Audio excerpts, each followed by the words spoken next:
Hello! In this video, I will give you a quick guide or a quick overview on how to use Housecall Pro. So you can start by signing up or logging to your account. You can do this, by the way, from the app or the web itself. And now, once you're in, you will land on the dashboard, which is here. And this is your command center. From here, you can click Schedule. And when you click schedule, you can start creating jobs. You can assign them to team members, set times, and add job details like location, service type, and price.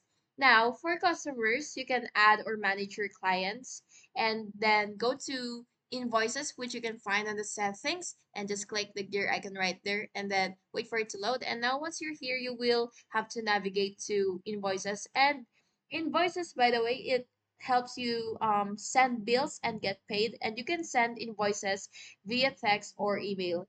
Housecall Pro also lets you collect payments online, send reminders, and even get customers review, which you can find on the homepage or on the get started page. It depends on the version that you have. So these are the basically the things that you can do in this website, and that's it. Please don't forget to like and subscribe if this video was helpful.